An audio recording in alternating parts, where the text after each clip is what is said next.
Hello everyone, good morning. As Fernando just said, my name is Rocío and I'm a consultant from the company Crear Energy Experts. And today what we are going to see are smart heating business models. So first of all, I just wanted to introduce you a bit about what this project was based on. So we were hired by DSE to contribute on a partnership of them with Air Electric. So what they wanted us to do was to review all successful and emerging business models and technologies and then analyze them and find the main trends of this new market. So for that, what we did was a research on business models covering all the world, and then we characterize these business models in order to establish some characteristics that would let us find the main trends, which are the most common applications, what are the main technologies, and also the barriers and potential solutions to introduce these business models. So today's presentation will be based on a brief description of which are the identified business models, but the global objective of this presentation is to see the global findings of this analysis.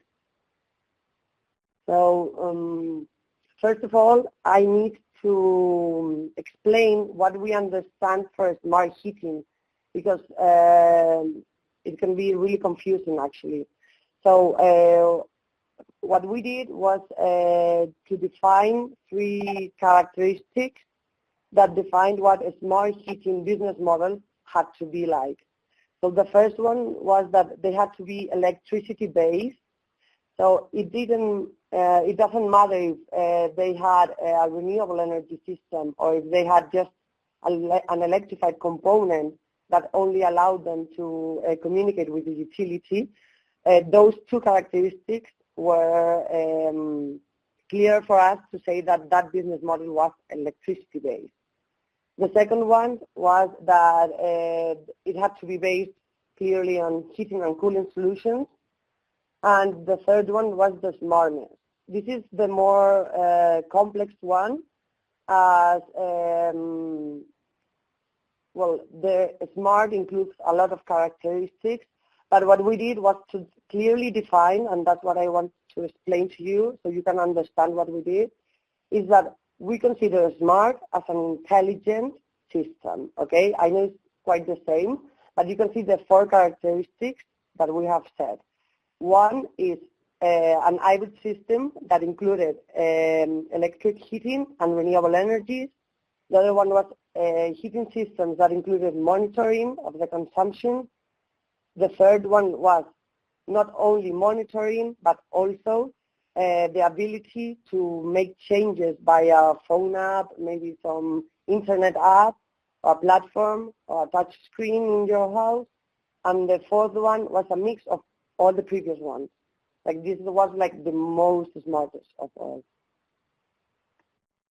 Okay. So with these three characteristics, what we did was we identified 78 business models in 30 different countries or regions. And as you can see in the chart, most of them included all services. What do I mean by all services? So companies what are looking for is to provide one-stop solutions. So they offered implementation, financing solutions, energy supply, maintenance, monitoring, control, and others. Others might be the inclusion of renewable energies, for example. Okay. Here you can see a table where I've put a list of examples that we found in the business models. I wanted to talk to you about one of them in particular to show you an example of what kind of information we found. And this one is the first one, heating with the cloud. This was a quite interesting business model as the company, which is Smart Heat, they are a cloud-based company that decided to enter into the heating market by providing a heating system that works as a heat pump, but it's actually a cabinet that is equipped with servers. So they combine these two services, the cloud computing with the heating systems.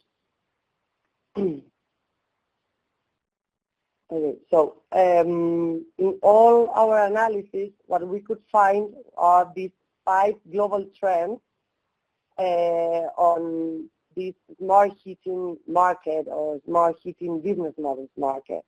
The first one is that smart heating is quite immature if we compare it with traditional heating.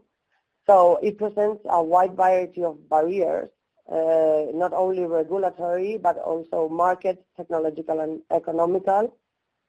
And the second one is that, as I already told you, that the smart heating companies, what are doing is providing one-stop solutions, including technological advances, like monitoring or control. The third one is that business models were actually found mostly in the US and then in some European countries and Australia. And the fourth and fifth one, that the smart heating market has attracted a wide variety of players, as we will see later, like the example I told you about the heating with the cloud, and which has made the market to grow a lot. And then the last one is that a clear trend is that heating systems are started to couple with REST systems. So this will help a lot to grow the renewable market. Okay, so the first one, as I told you, is that due to the large diversity of available business models, we have a lot of barriers to overcome. Most of them are market-based, as you can see, but you can also see how these barriers are easy to overcome. The only thing that we have to do for the market barriers to disappear is actually to simplify the market. This will be made when the market grows a little bit of maturity and will help to clear a little the market. The only economical one that we have found is that actually investment costs are really high in comparison with a normal heating system. So if you add this high cost with the misinformation and uncertainty and the lack of a clear regulation or a clear standard of smart heating systems, you'll find that we have a long way to go for this market to be mature and to be really established between the different clients. The second trend, as I already told you, is that smart heating companies are focusing their core value in providing one-stop solutions. What is the main characteristic that all these companies have? That the greatest difference between one business model and another one is the technological advance they have included. So this is all mainly led by the ICT sector. And as you can see in the graph, we wanted to show you the relation between the quantity of available business models and the technology's penetration in the market. So traditional heating systems, have little number of business models, but they're like really into the market. There are a lot of clients. Well, most of us have heating systems. But on the other hand, the smart heating systems are quite new. So that's why we said before that it's quite immature market. As you can see in this map, the U.S. is one which contributes to the largest number of business models in our database. We founded more than 15 business models between the 78 that we have in our database. But there are other countries as UK, Spain, Germany, and France, which have included a lot of these smart heating business models. Okay. As we could see with the example I gave you about heating with the cloud, there are a lot of players that are entering this market of heating and cooling by providing these smart components. So we can see that the traditional manufacturers of heating systems are still in the market, like Daikin, Toshiba, and examples like that. But there are others that are entering, like now. That are the ICT specialists. We have Cloud and Heat, that is the example I gave you before. And we have some examples like Ecobee and SwiftPlay, which offer monitoring platforms for consumers to see their energy consumption and allow them to make changes. But what is the problem of having this wide variety of players? Is that many stakeholders offer the same service, but in different ways. So there's like no standard service. So if you want to introduce yourself into the smart heating systems, you have a lot of business models.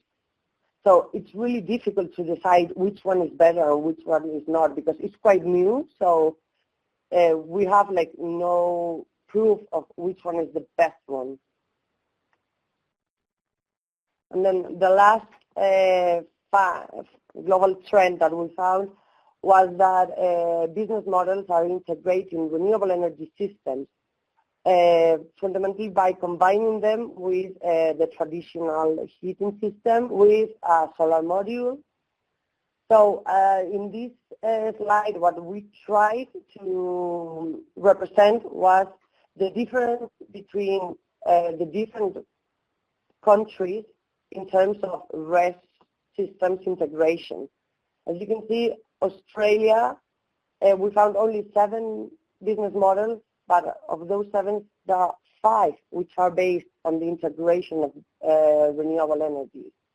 On the other hand, in Spain, from 6 business models, 5 include renewable energies. And then we have the other example, on the other hand, which is France. We found 6 business models, but only 1 is based on integrating renewable energy. So we can see that it's a trend because we've seen it in the main countries, but there are other countries that are quite, there are some countries that are quite ahead in this trend and others that are following back. And that's all. So if you have some questions, I would be really glad to answer them.